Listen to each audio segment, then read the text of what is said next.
রাধে রাধে বন্ধুরা, কেমন আছেন সবাই? আশা করছি সবাই ভীষণ ভালো আছেন। গোপাল সেবার একটি ভিডিওতে আপনাদের সকলকে জানাই সুস্বাগতম। আর আজকে আমি শেয়ার করছি গোপালকে কিভাবে সবসময় চকচকে রাখা যায় অথবা গোপালকে চকচকে রাখার পদ্ধতি। তো চলুন আজকের ভিডিওটা শুরু করছি। আপনারা স্কিপ না করে ভিডিওটা পুরোটা দেখতে থাকুন। আমি যেভাবে গোপালকে চকচকে রাখি সেই পদ্ধতিটাই আপনাদেরকে শেয়ার করছি। আমি প্রতিদিনই গোপালকে স্নান করিয়ে দিই, কিন্তু প্রতিদিন মধু দিয়ে গোপালকে স্নান করাই না। আর এই মধুটাই হচ্ছে গোপালের চকচকে থাকার রহস্য। আমি খুব অল্প খরচে গোপালকে এভাবে প্রায় দিনই মধু দিয়ে স্নান করিয়ে গোপালকে চকচকে রাখি। আপনারাও এই গোপালকে চকচকে রাখতে পারেন মধু দিয়ে। দেখুন মধু মাখিয়ে কতটা চকচক করছে গোপাল। আগেও চকচক করছিল, তো এখনো চকচক করছে অনেকটাই। প্রায় দিনই যদি এভাবে স্নান করানো হয় তো অনেক চকচক করবে। আর আশা করি এই ভিডিওটাতে বুঝতে পারছেন।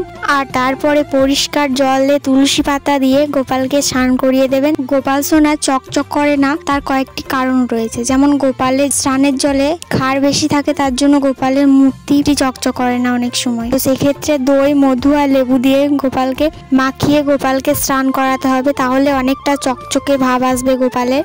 এছাড়াও মূর্তিতে যখন প্রতিদিন স্নান করানো হয় না, তখন একটু ধুলো বসে গোপালের মূর্তিটি কালো হয়ে যায়। আমি গোপালকে স্নান করিয়ে দিয়েছি। এবার গোপালকে আমি জামা কাপড়টা পরিয়ে শৃঙ্গার করিয়ে দিই হালকা করে। এই জামাটি পরাচ্ছি, এটি নিজেই বানিয়ে নিয়েছি আমি কিছুদিন হলো। কেমন লাগছে জামাটি পরে অবশ্যই কমেন্টে জানাবেন। আর গোপালের ভিডিও আরো রয়েছে আমার চ্যানেলে, সেগুলো দেখতে ভুলবেন না। গোপালকে মাছ মাংস খেয়ে কিভাবে সেবা করা যায়, সেবা করার পদ্ধতিটি একটি নতুন ভিডিওতে আপলোড হয়ে গেছে। আপনারা সেই ভিডিওটি একবার চেক করে নেবেন যদি দেখতে মন হয় তাহলে। আর এই যে গোপালকে আমি এখন মালা পরিয়ে দিচ্ছি। আর হ্যাঁ, গোপালের জন্মাষ্টমী শপিং শুরু হয়ে গেছে। আপনারা যদি সেই ভিডিওগুলো দেখতে চান তাহলে আমি অবশ্যই ভিডিওগুলো শেয়ার করব, কমেন্ট বক্সের মাধ্যমে জানিয়ে দিতে পারেন।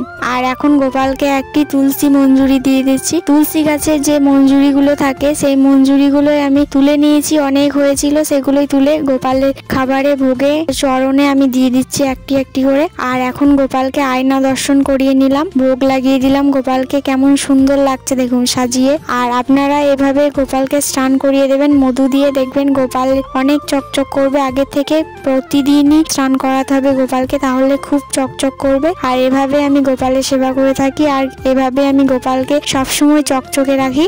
আজকে ভিডিওটি যদি আপনাদের ভালো লেগে থাকে তাহলে অবশ্যই লাইক, কমেন্ট, শেয়ার, সাবস্ক্রাইব করে নেবেন। আর পরবর্তী ভিডিওগুলো দেখতে থাকুন। রাধে রাধে। আর আজকে গোপালকে একটু দর্শন করুন কাছে থেকে। এই যে